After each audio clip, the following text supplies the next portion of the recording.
Reason office থেকে এসে তুলির পছন্দের শাড়ি ওর হাতে দিতেই সাবিহা এসে প্যাকেটটা ছো মেরে নিয়ে নিল। প্যাকেট থেকে শাড়িটা বের করে নিজের গায়ে ধরে মুচকি হেসে তুলির দিকে তাকালো। ভাবি, তুমি ভাইয়াকে নিজের জন্য লুকিয়ে শাড়ি নিয়ে আসতে কেন বলেছো? তুমি জানো না আমি শাড়ি পরতে কত ভালোবাসি? ভাইয়াকে তোমার জন্য শাড়ি নিয়ে আসতে বলার সময় কি আমার কথা একবারও মনে হলো না? সাবু, ওটা তোর ভাবিকে দিয়ে দে। আমি বেতন পেলে তোকে আমি শাড়ি এনে দিই। কেন ভাইয়া? এই শাড়ি আমার পছন্দ হয়েছে, আমি এটা নেব। তুমি বেতন পেলে ভাবিকে এনে দিও। আর তাছাড়া আমার কালকে বন্ধুদের সাথে দেখা করতে যেতে হবে। এই শাড়িটা আমি পরে যাব। কি সুন্দর শাড়িটা! তোর তো জামা কাপড় শাড়ির অভাব নেই, তাই না? এটা তুই তুলিকে দিয়ে দে বোন। আমি তো কথা দিচ্ছি, তোকে আমি সুন্দর একটা শাড়ি এনে দেব। এটা প্লিজ তুলিকে দিয়ে দে। একটু বোঝার চেষ্টা কর প্লিজ। এই শাড়িটা পরে বের হোক, সমস্যা নেই, কিন্তু বাড়ি ফিরে এটা আমাকে দিয়ে দিও প্লিজ। আবার অন্য দিনও যদি কখনো প্রয়োজন হয় তখনও ভাবি, তুমি আমাকে না করছো? মানে, আমি অবাক হয়ে যাচ্ছি তোমার কথা শুনি। একটা শাড়ি তো চেয়েছি, এমন ব্যবহার করছো যেন তোমার বাবার বাড়ি থেকে।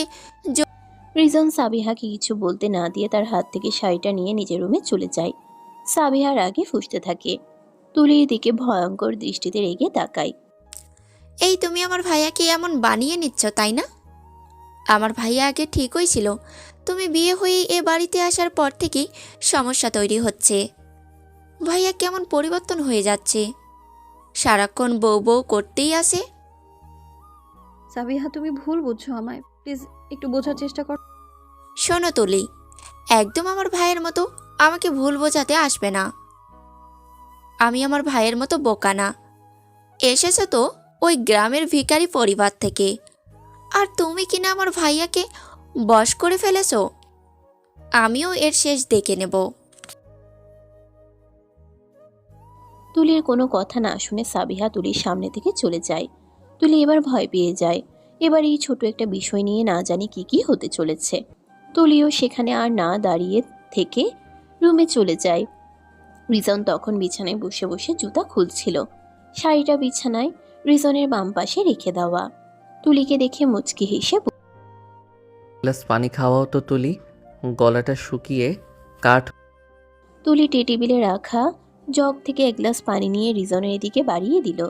রিজন ঢকঢক করে পুরোটা পানি খেয়ে হ্যাঁ বলো। আপনি না সাবিহার কাছে যান, গিয়ে শাড়িটা দিয়ে আসুন। আমার ভয় লাগছে, এটা নিয়ে বড় ঝামেলা বেঁধে যাবে বাড়িতে। সাবুকে এই শাড়ি কেন দেবে তুমি? ও তো ছোট, তাই না? আবদার করেছে, শাড়িটা পছন্দ হয়েছে, দিয়ে দিন না প্লিজ। তুলি, এই শাড়িটা তোমার ভাই পাঠিয়েছে তোমাকে। তোমার ভাই, আমি তোমাকে এই শাড়িটা দিচ্ছি না যে সে চাইলো আর পেয়ে গেল। তবু দিয়ে আসুন প্লিজ। সাবিহা শাড়িটা না পেলে বাড়িতে অশান্তি। মাকে ভয় পাচ্ছ তাই না?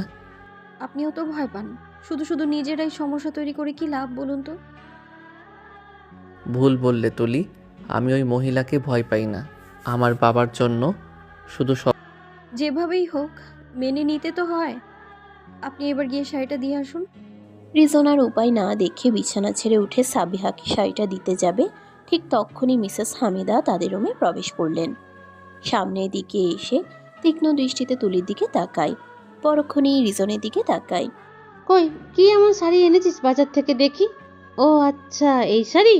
রিজা বিছানায় থাকা নতুন শাড়ি দেখে নিজের হাতে তুলে নিয়ে উল্টে পাল্টে দেখতে থাকেন তিনি। এই শাড়ির জন্য তুই আমার মেয়েকে বকেছিস, রাগ দেখিয়েছিস? এই শাড়িটা আমার মেয়ে পছন্দ করেছে জন্য তাকে শাড়িটা দিতে অস্বীকার করেছিস? আমার মেয়ে এই শাড়ির জন্য বিছানায় পড়ে ফুপিয়ে ফুপিয়ে কেঁদে যাচ্ছে, আর এই শাড়ি তোর বউ পরবে? মা, ওটা আমি তুলিকে কিনে দেইনি।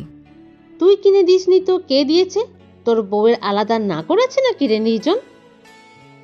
মা, ওই শাড়ি ওকে ওর ভাই। তো কি হয়েছে? ওর ভাই দিক বা ওর চাষা বাপ দিক, আমার মেয়ের পছন্দ হয়েছে মানে এই শাড়ি আমার মেয়ের। আমার কথা কানে গেছে দুজনের? মা, আপনি শাড়ি নিয়ে যান, সাবিয়াকে দিন, কিন্তু প্লিজ আমার বাবাকে নিয়ে, আমার ফ্যামিলি নিয়ে কোনো আজে বাজে কথা বলবেন না। কথা শেষ করতেই মিসেস হামিদা তুলিকে চড় দেওয়ার জন্য হাত তুলেন। সাথে সাথে তুলি হাত দিয়ে চোখ মুখ ঢেকে নেয়।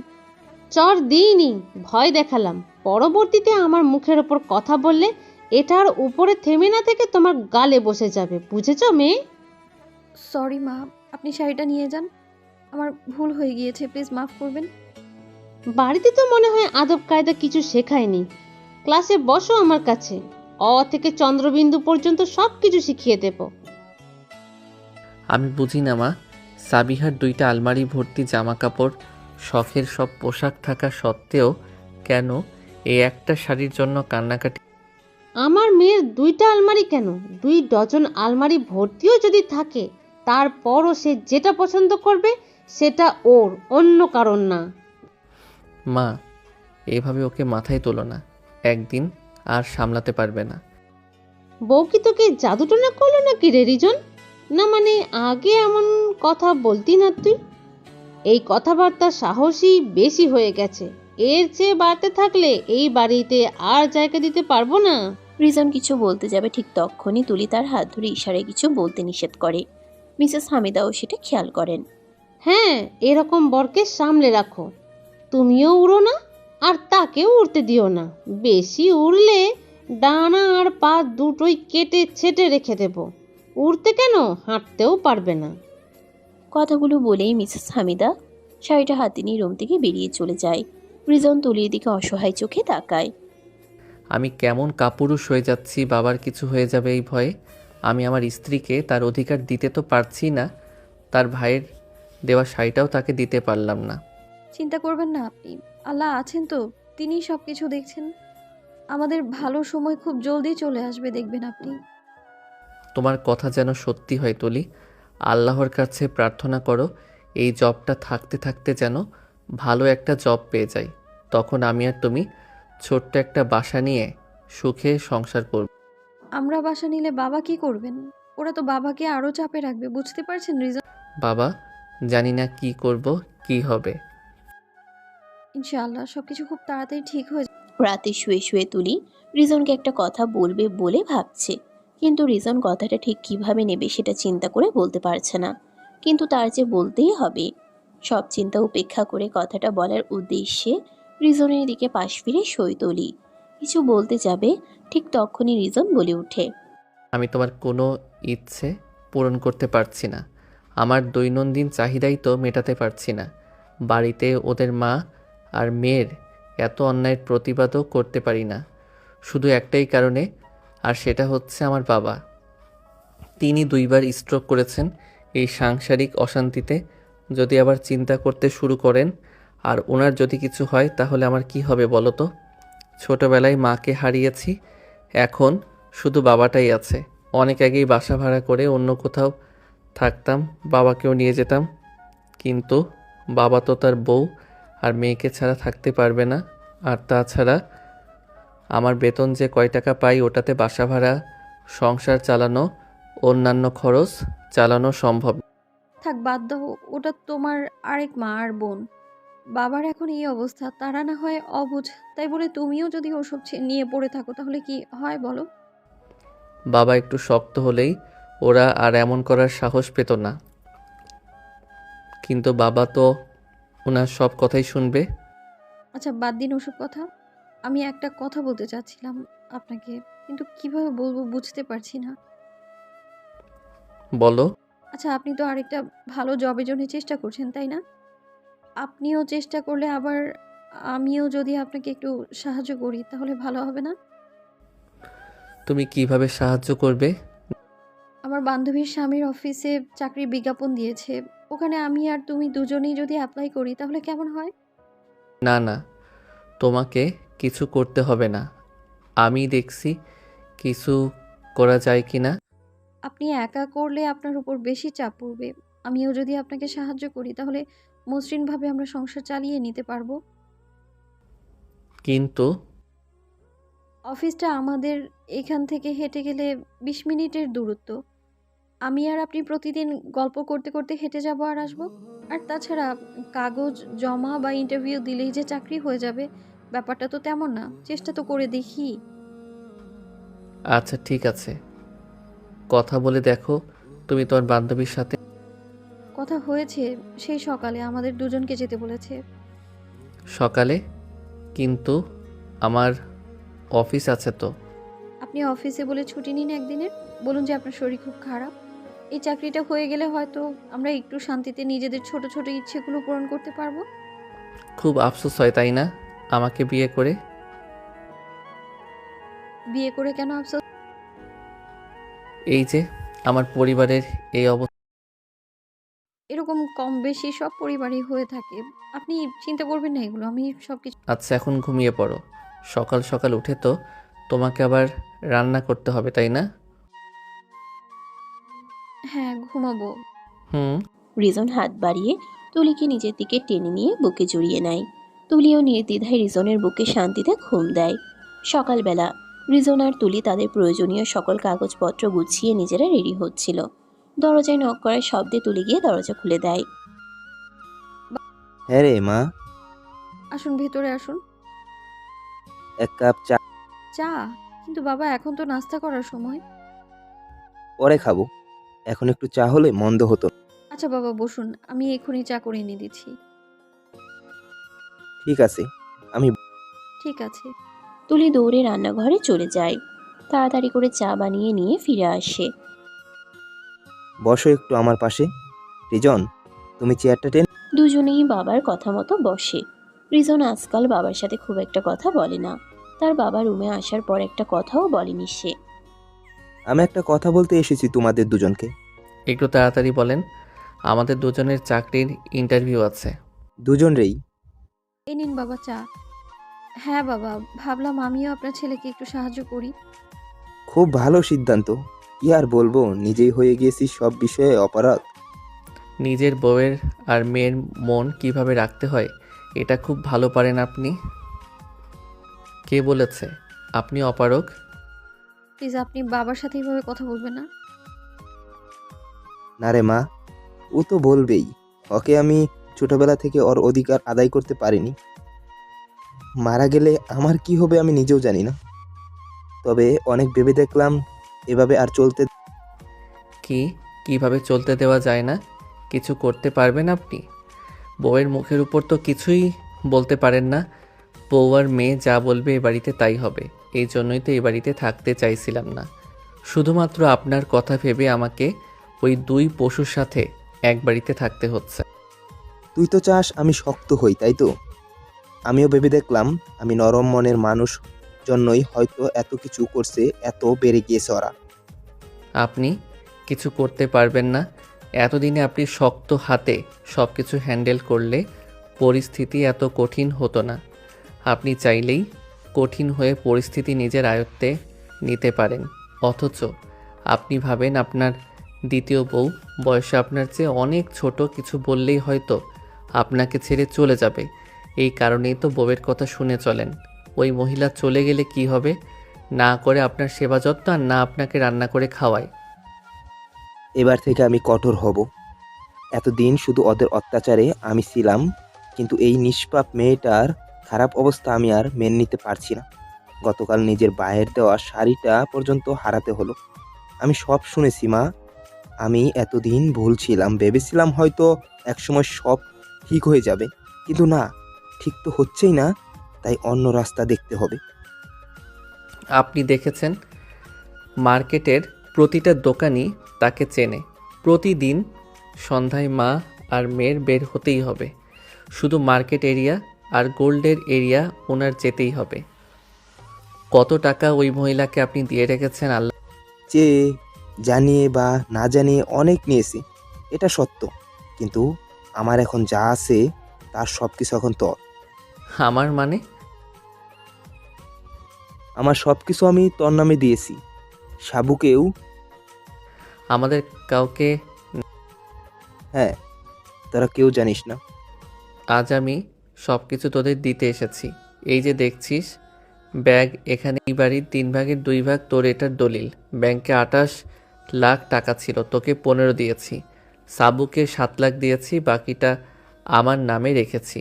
বাকি যেখানে যেখানে যা কিছু আছে সব কিছু ভাগ করে দিয়েছি তোদের। আমি হয়তো তোর মায়ের কথা মতো চলতাম তাকে হারিয়ে ফেলার ভয়ে, কিন্তু তোকে আমি তোর প্রাপ্য দিয়েছি। রিজন আর কি বলবে, কিছুই বুঝতে পারছে না। সে এতদিন মানুষের কথা শুনে ভাবতো তার বাবার যা কিছু আছে সবকিছু তার ছোট মাকে দিয়েছে, তাই বাবার প্রতি মনে মনে একটা ক্ষোভও ছিল। আচ্ছা, তোমাদের তো দেরি হচ্ছে, তোমরা এখন বের হও। আর রিজন, তুমি বর্তমানে ভালো কিছু পেয়ে গেলে তাই বলে পরিশ্রম করা ছেড়ো না। কিভাবে নিজের আরও উন্নতি করা যায় এটা ভাববে। আর বৌমা, বৌমা তো আছে, সে ঠিক সব কিছু সামলে নেবে। আমি জানি ভাগ্য করে এমন একজনকে পেয়েছো। বৌমা বিকেলে এই অদম বাবার সাথে একটু বের হবে কেমন? বের হলেই বুঝতে পারবে। রিজন, তুমিও ফ্রি থেকো। বৌমা, এই কাগজপত্র ভালো করে রেখে দাও। ঠিক আছে বাবা। এবার আল্লাহর নাম নিয়ে বেরিয়ে যাও। দুজন ভালো কিছু অপেক্ষা করছে তোমাদের জন্য। রিজন আর তুলি দুজন বাবার থেকে বিদায় নিয়ে বেরিয়ে যায়। ইন্টারভিউ শেষ করে দুজন একসাথে বাড়ি ফিরে আসে। বাড়ি ফিরে দুজন সোজা নিজেদের রুমে চলে যায়। রিজন ব্যাগটা রেখেই ফ্রেশ হতে চলে যায়। তুলি বসে বসে চিন্তা করছে, ইন্টারভিউ তো ভালোই দিয়েছে। রিজনও বলল সেও ভালো দিয়েছে, তাহলে সব কিছু ওখানেই না বলে কেন বলল কল দিয়ে জানিয়ে দেবে? তাহলে কি তাদের চাকরিটা হবে না? রিজন বাহিরে এলে তুলিও গিয়ে ফ্রেশ হয়ে নেয়। তুলি আর রিজন দুজন খাওয়ার জন্য খাবার টেবিলে গিয়ে দেখে সেখানে কোনো খাবার নেই। টেবিলে খাবার না পেয়ে তুলি তার শাশুড়ি রুমে যায়। তার শাশুড়ি আর ননদ বসে বসে কিছু করছিল। তুলি আর ভেতরে যায় না, বাইরে থেকেই ডাক দেয়। আজকে রান্না হয়নি মা? জমিদারের মেয়ে চলে এসেছে দেখছি, রান্না হবে কি করে? রান্না কি করেছেন আপনি? সকালে তাড়াহুড়োর মধ্যে আমি তবুও রান্না করে রেখে গিয়েছিলাম সকালেরটা। সকালেরটা রান্না করেছো, দুপুরে কিভাবে থাকবে? বৌমা, তোমরা গিয়ে রেডি হও, রেডি হবে কেন? বাইরে কাজ আছে। ঠিক আছে বাবা, আমি রেডি হচ্ছি আর ওনাকেও বলছি। তুলি আর কথা না বাড়িয়ে ওখান থেকে চলে যায়। মিসেস হামিদা বিছানা থেকে উঠে ওনার স্বামীর কাছে আসেন। এসে সামনে দাঁড়িয়ে ওনার ওরা রেডি হবে মানে? কেন রেডি হবে? তুমি বা রেডি হতে কেন বললে? জানতেই পারবে, সবুর করো। এক্ষুনি বলো। সময় হলে জানতে পারবে। আজ অন্য সুরে গান গাইছো মনে হয়। গান তো প্রতিদিন গাইতে হয়, আজকে থেকে না হয় অন্য সুরেই গাই। তুমি কিন্তু বেশি কথা বল। ঘরের বউ তুমি, বউয়ের মতো। কি বললে? কেন শুনতে পাওনি? আবার বলতে হবে? তুমি কিন্তু আমার সাথে খারাপ ব্যবহার করছো। আমি কিন্তু আজই চলে যাব বাড়ি ছেড়ে। মুখ দেখাতে পারবে তো সমাজে এই বয়সে তোমার বউ চলে গেলে? বউ থাকলে যদি অসুখী থাকতে হয়, জীবন থেকে খুশি স্যাক্রিফাইস করতে হয়, সবার সাথে সম্পর্ক শেষ করতে হয়, তাহলে বউ থাকার চেয়ে এই বয়সে একা থাকা ভালো। তোমার মনে হচ্ছে না তুমি বাড়াবাড়ি করছো? আমি কিন্তু তোমার এই ব্যবহার সহ্য করব না। বাবা, অনেক হয়েছে। তুমি আম্মুর সাথে এমন ব্যবহার কেন করছো? সাবু, তুই এবার থেকে বেশি কথা বললে তুইও তোর মায়ের সাথে যেখানে ইচ্ছে চলে যেতে পারিস মা। এতদিন কিছু বলিনি, তোদের মা মেয়ের সব কথা শুনেছি। পরে মেয়েটাকে বউ করে এনে কি ব্যবহারটাই না করিস তোরা ওর সাথে। বাবা, একদম ওদের হয়ে কথা বলবে না বলে দিলাম। শোনো, তুমি বেশি বাড়াবাড়ি করলে আমি কিন্তু সত্যি সত্যি সাবুকে নিয়ে এই বাড়ি ছেড়ে চলে যাব। তারপর যখন লোকের মুখে মুখে এই বয়সে বউ চলে যাওয়ার কথা শুনবে, তখন ভালো লাগবে তো? হ্যাঁ, ভালো লাগবে, তুমি যাও, চলে যাও। আমিও দেখতে চাই তোমার ভাইয়েরা কয়দিন তোমাকে দেখতে। আমার ভাইয়েরা আমাকে দেখতে পারবে না? তুমি থাকো, তোমার বাড়ি নিয়ে আমরা চললাম। তুমি তোমার সাধের ছেলে আর ছেলের হ্যাঁ, তুমি ওদের সাবু, তুই তোর মায়ের সাথে গেলে আমার টাকা সম্পত্তির একটুও পাবি না। এমনি এমনি বলছি না, সত্য কথা বললাম। আমার কথার অবাধ্য হলেই আমার টাকার সম্পত্তি কিছুই পাবি না। তোর মা এতদিনে আর কতটুকু নিতে পেরেছে আমার থেকে? এখন চিন্তা কর, তুই তোর মায়ের সাথে যাবি নাকি যে কোনো একটা বেছে। কথাগুলো বলেই রাজ্জাক সাহেব রুম থেকে বেরিয়ে গেলেন। মিসেস হামিদা তার মেয়েকে হাত ধরে টানতে টানতে ভেতরের দিকে নিয়ে যান। আলমারির ওখানে গিয়ে নিয়ে হাত ছেড়ে দেন। যা ব্যাগ গুছিয়ে নে, এখানে আর এক মুহূর্তও থাকবো না। এই লোকটার সাহস বেড়ে গেছে, কথাবার্তায় তেজ দেখতে পাচ্ছিস? হ্যাঁ, দেখতে তো পাচ্ছি। নিজের ব্যাগ গুছিয়ে নে। মাথা ঠান্ডা করো আম্মু। মাথা ঠান্ডাই আছে, তুই নিজের ব্যাগ গুছিয়ে নে। আমরা আজই বাড়ি ছেড়ে চলে যাব। ওই লোক থাকুক ওর ছেলে আর ছেলের বউকে নিয়ে। তুমি শুনলে না বাবা কি বলল? ওখান থেকে গেলে বাবার কিছুই পাবো না। এতদিন তোর বাবা আমাদের কথা মতো চলেছে, আজকে তার সুর বদলে গেছে। তুই বুঝতে পারছিস এখন কি কি করতে হবে তোর বাবার মন রাখতে? ভালো হয়ে থাকলেই হলো। আমার ভবিষ্যৎ আছে, পড়াশোনার জন্য অনেক টাকা লাগবে। এখন আমি তোমার সাথে বেরিয়ে গেলে আমার সব হারাতে হবে। তুই কি বলতে চাইছিস? যাবি না তুই? আমি তোমার সাথে যেতে পারবো না। যাবি না তুই? না যাব। তুই পারবি রিজন আর রিজনের বউয়ের সাথে থাকতে? হ্যাঁ পারবো। আমি আমার স্বার্থের জন্য সব করতে পারবো। এখানে থাকতে হলে তোর কাজ করতে হবে। তোর বাবা, রিজন, ওর বউ যা বলবে সব শুনে এখানে থাকতে হবে। পারবি? হ্যাঁ পারবো, তবু আমি বাবার সব কিছু থেকে বঞ্চিত হতে পারবো না। শেষবারের মতো বলছি, তুই আমার সাথে যাবি কিনা বল। এক কথা বারবার জিজ্ঞেস করো না তো আম্মু। আমি তোমার সাথে কোথাও যাব না। তোমার ভাই আর তার বউয়েরা তোমাকে কেমন ভালোবাসে তা আমার জানা আছে। তাদের জিনিস দিতে পারলেই তারা খুশি, যতক্ষণ দিতে পারবে। আর তোমার কি মনে হয় তুমি ওখানে গেলে তোমাকে রাখবে? এখানেই আবার ফিরে আসতে হবে? কাজ কি আছে, এখানেই থেকে যাও। তোমার ইচ্ছে, তুমি কি করবে? তুই এতগুলো কথা বলতে পারছিস, মায়ের কথাও ভাবছিস না? না শুনবো না, নিজে বাঁচতে পারলেই অনেক। মায়ের থেকেই তো শেখা, নিজে ভালোভাবে বাঁচতে হলেই কারো কথা ভাবা চলবে না। সাবু, একদম চিৎকার করবে না আম্মু। তুমি দেখো তুমি কি করবে। আমি যাচ্ছি। সাবিহা নিজের রুমে গিয়ে শাড়ির প্যাকেটটা নিয়ে তুলি রুমের দিকে যায়। মিসেস হামিদা নিজের মেয়ের এরকম ব্যবহার দেখে থ মেরে দাঁড়িয়ে থাকেন। নিজের মেয়ের জন্য এতদিন তিনি রিজন আর তুলির সাথে খারাপ ব্যবহার করেছে, যেন তাদের বাবা তার সবকিছু শুধু তাকে আর তার মেয়ে সাবিহাকে দেন। কিন্তু রাজ্জাক সাহেবের ব্যবহার এত তাড়াতাড়ি বদলে যাবে আর তার সাথে নিজের মেয়েরও, এটা তিনি ভাবতে পারেননি। তিনি দাঁড়িয়ে দাঁড়িয়ে ভাবছেন কি করা উচিত তার। সাবিহা শাড়ির প্যাকেটটা নিয়ে তুলির রুমের দরজায় নক করে। তুলি বাইরে যাওয়ার জন্য রেডি হচ্ছিল, আর রিজন খাটের উপর দুই পা তুলে বসে ফোন টিপছিল।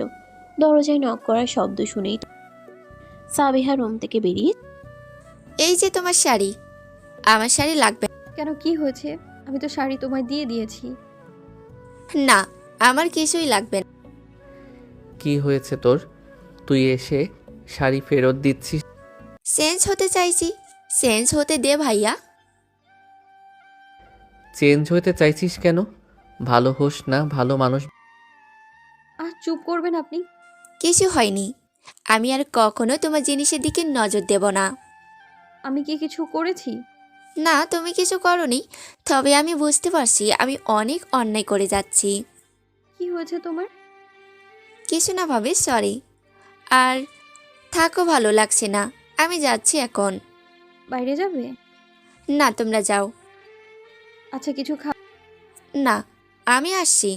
চল আমাদের সাথে বাহিরে যাবি, তাড়াতাড়ি রেডি হয়ে নে। হ্যাঁ যাও, রেডি হয়ে নাও। ইচ্ছে করছে না, তোরা যা ভাইয়া। রেডি হতে বলেছি কিন্তু সাবু, যা গিয়ে তাড়াতাড়ি রেডি হয়ে নে। সারাদিন খাইনি, খুব ক্ষুধা পেয়েছে, বাহিরে গিয়ে আগে খা। ঠিক আছে। সাবিহা রুম থেকে বেরিয়ে চলে যায়। তুলি গিয়ে রিজনের পাশে বসে। কি হলো? আমিও ভাবছি, তবে বাবা মার জোরে জোরে কথা শুনতে পেলাম। আমার বাবা মনে হয় এবার সব কিছু হ্যান্ডেল করা শুরু করেছে। বাবা যদি আগে থেকে এটা করতো তাহলে এত কষ্ট সহ্য করতে হতো না। আগে যা হয়েছে হয়েছে, এখন সব কিছু ঠিক হয়ে গেলে তবুও হতো। আমি তো আসার পর থেকে শাশুড়ির অপেক্ষা করো বাবা, যদি শক্ত হয় তাহলে আমাদের ভালো দিন আসতে আর সময় নেবে না। তাই যেন হয়। কথা শেষে কোনো এক ভালো কিছুর আশায় দুজনের মুখে হাসি ফুটে যায়। আশাই থাকে তাদের সাথে হয়তো এখন থেকে সবকিছু ভালো হতে চলেছে। কয়েকদিন কেটে গিয়েছে।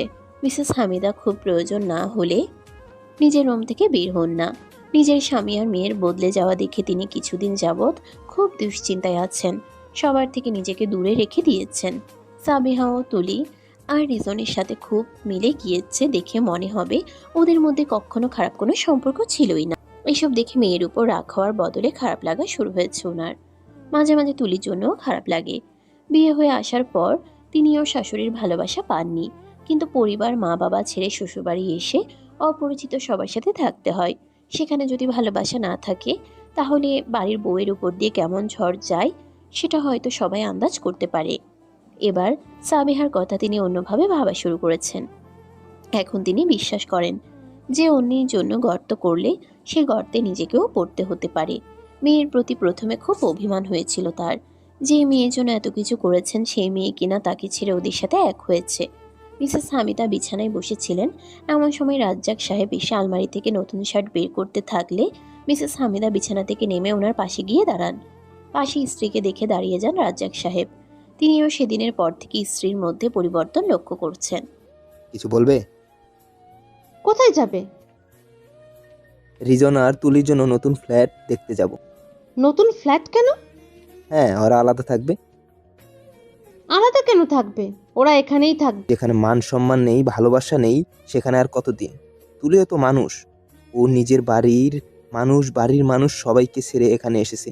ভালো রাখা আমার দায়িত্ব ছিল, কিন্তু আমি তা পারিনি।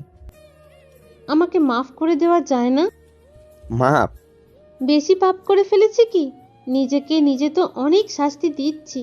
আমি আমার ছেলে মেয়ে বৌমাকে নিয়ে একসাথে থাকবো। কার মুখে কি শুনছি আমি? আমিই বলছি, একটা বার আমাকে সুযোগ দাও। আমি যদি আবার ভুল করি, তাহলে আমাকে যা শাস্তি দিবে আমি মাথা পেতে নিব। এসো, বসো এখানে। বলে রাজ্জাক সাহেব স্ত্রীর হাত ধরে নিয়ে বিছানায় বসিয়ে দেন। শোনো, আমরা আর আসি বা কয়দিন এই দুনিয়ায়? হ্যাঁ, তারপর তো আমাদের চলে যেতেই হবে। থেকে যাবে কি জানো? আমাদের আচরণ, আমাদের করা ভালো কাজ, এসবই থাকবে। আমি কয়েকদিনে আমি এতদিন নিজের ভালো চাইতাম, মেয়ের ভালো চাইতাম, আর সেটা অন্যায়ভাবে। এখন সবার ভালো চাই, সবাই একসাথে থাক। সত্যি বলছো তুমি? মিথ্যে কেন বলবো? তাহলে নতুন ফ্ল্যাট দেখা বাদ। হ্যাঁ অবশ্যই। আচ্ছা থাকো, আমি সবার জন্য কিছু বানিয়ে নিয়ে আসি। এই শার্ট ভেতরে রাখো, বসো আমি আসছি। মিসেস হামিদা তাড়াহুড়ো করে রুম থেকে বের হয়ে চলে যান। রাজ্জাক সাহেব ওনার যাওয়ার দিকে তাকিয়ে থাকেন আর ভাবেন, আসলেই মানুষের পরিবর্তন সম্ভব। মানুষের পারিপার্শ্বিক পরিবেশ পরিবর্তন হলে মানুষও পরিবর্তন হয়, আর সেটা যদি ভালো দিক বয়ে আনে তাহলে তো ভালোই। মিসেস হামিদা নাস্তা বানাচ্ছিলেন, এমন সময় তুলি বিকেলের নাস্তা আর চা বানাতে এসে শাশুড়িকে রান্নাঘরে দেখে অবাক হয়ে এগিয়ে যায়। আপনার কিছু খেতে ইচ্ছে করলে আমাকে বলতেন মা, আপনি কেন রান্নাঘরে আসতে গেলেন? শোনো মেয়ে, আমি কিন্তু এখনো পরিবারের দায়িত্ব তোমাকে দিয়ে দিইনি। আমি যা বানাচ্ছি সেটাই আজ সবাইকে খেতে হবে। আর আমার কিছু খেতে ইচ্ছে করলে তোমাকে কেন বানিয়ে দিতে হবে? না মানে আপনি কষ্ট করে রান্নাঘরে দাঁড়িয়ে আছেন, রান্না করছেন, তাই জন্যই বলছিলাম আর কি। তোমাকে এত কিছু বলতে হবে না। আমি আজ নাস্তা বানিয়ে খাওয়াবো সবাইকে। চাও আমিই বানাবো, সমস্যা নেই। আমি কি কোনো সাহায্য করব মা? ও, তুমি তো চা বানাতে ভালো পারো, ওটা তুমিই বানাও। ঠিক আছে। আমার নাস্তা হতে হতে তোমার চা বানানোও হয়ে যাবে। দুজনের কাজ হয়ে গেলে সবাইকে বসার রুমে এসে বসতে বলো। ঠিক আছে মা। বলো। সাবু আর আপনার ছেলে বসে বসে ফোনে লুডো খেলছে আর আমাকে চা বানিয়ে নিয়ে যেতে বলল। আজকে তো শুক্রবার, আমাদের অফিসও বন্ধ, তাই সবাই বসে আড্ডা দিচ্ছিলাম। আচ্ছা নাস্তা বানিয়ে দিই তাহলে, তোমাদের জন্য আরো ভালো হবে। হ্যাঁ বলো। না কিছু না, কিছু না মা, আপনি নাস্তা বানান। বলে ফেল। আপনাকে আজ অন্যরকম লাগছে। তোতলাচ্ছ কেন? না মানে কেমন অন্যরকম লাগছে? সেটা বলতে পারছি না, কিন্তু অন্যরকম লাগছে। চা বানিয়ে নাও তাড়াতাড়ি, আমার হয়ে গেছে। তুলি চা বানানো প্রায় শেষের দিকে রুমে গিয়ে রিজন আর সাবিহাকে বসার রুমে এসে বসতে বলে। দুই ভাই বোন গিয়ে দেখে তাদের বাবা মাও বসে আছে। সাবিহা ভাবে তার মা আবার কিছু উল্টোপাল্টা করবে না তো। সে এই কয়েকদিন তাদের সাথে মিল দিয়ে থেকে বুঝেছে পরিবারে এভাবেই থাকা উচিত। পরিবার এরকমই হয়, পরিবারের সবাই এক হলেই সেখানে ভালোবাসা দেখা যায়। সবাই গিয়ে সোফায় বসলে তুলি চা এনে সবাইকে দেয়। মিসেস হামিদা চায়ের কাপটা নিয়ে সবাইকে উদ্দেশ্য করে বলেন, আমার কিছু বলার আছে তোমাদের। রিজন নাস্তা করা বাদ দিয়ে তার ছোট মায়ের দিকে তাকায়। কি বলবেন? হ্যাঁ বলবো, নাস্তা করতে থাক, সমস্যা নেই, ভয় পাস। রিজন, তোমার মা একটা সিদ্ধান্ত নিয়েছে। আশা করছি তোমাদের সবার পছন্দ। সিদ্ধান্ত? কি সিদ্ধান্ত মা? আমি সংসারের সমস্ত দায়িত্ব তুলিকে দিতে চাই। আজ থেকে সমস্ত দিক তুলি দেখবে। আমি? কিন্তু কেন মা? আপনি যেখানে আছেন সেখানে আমার কেন সংসারের দায়িত্ব নিতে হবে? যে হ্যাঁ, আর তাছাড়া তুলি তো এখনও জব করছে। করুক, আমি দায়িত্বটা তাকেই দিতে চাই। আর আমি একটা কথা বলতে চাই, আগে যা হয়েছে হয়েছে, সবাই ভুলে যাওয়ার চেষ্টা করো। আমি বড় হয়ে তো তোমাদের পা ধরে ক্ষমা চাইতে পারি না, তবুও বলবো ক্ষমা করে দিস সবাই। কি বলছেন মা? এসব এসব বলবেন না একদম। আমি কিছুই চাই না, শুধু ভালোবাসা। মিসেস হামিদা পাশে রাখা গহনার বাক্স থেকে চুড়ি বের করে তুলির হাতটা নিজের কাছে নিয়ে চুড়ি পরিয়ে দিতে শুরু করেন। সামনে থাকা সবাই অবাক হয়ে যায় মিসেস হামিদার ব্যবহারে। রিজন বাবার দিকে তাকায়। ইস, তার বাবা যদি আগে থেকে এরকম শক্ত হতো তাহলে এই দিনটা অনেকদিন আগেই পেয়ে যেত। সবকিছু জীবনে আসার সঠিক কোনো সময় আছে, এটা ভেবেই ছোট মার দিকে তাকিয়ে মুচকি হাসি দেয়। তুলির দিকে ছলছলের চোখে তাকিয়ে মিসেস হামিদা অনেক তো অন্যায় করেছি, দূরে রেখেছি, এখন সব ভুলে একবার বুকে আসবি মা? কথাটা শোনা মাত্র তুলি আর এক মুহূর্তও দেরি না করে তার শাশুড়িকে জড়িয়ে ধরে। রিজন, রাজ্জাক সাহেব, সাবিহা সবার মুখেই হাসি ফুটে যায়। রিজন এবার নিশ্চিত হয়, কারণ হয়তো এবার থেকে সত্যিই তাদের জীবনটা অন্যরকম সুন্দর হবে। প্রতিটা মেয়েই চায় তার শ্বশুরবাড়ির সবাই যেন তাকে ভালোবাসে। এই ভালোবাসা পেতে মেয়েরা নিজেদের ভালো লাগা খারাপ লাগা সব ভুলে যায়। প্রতিটি মেয়ের শাশুড়ি যেন মেয়েটার দ্বিতীয় মা হয়ে উঠতে পারে। তুলির মতো ছেলের বউ সবখানে হওয়া উচিত। সমাপ্ত। বন্ধুরা, ইতিমধ্যে গল্পটা শেষ হয়ে গেল। আর যারা যারা গল্পটা শেষ পর্যন্ত দেখছেন তাদেরকে আমাদের পক্ষ থেকে অনেক অনেক অনেক ভালোবাসা ও ধন্যবাদ।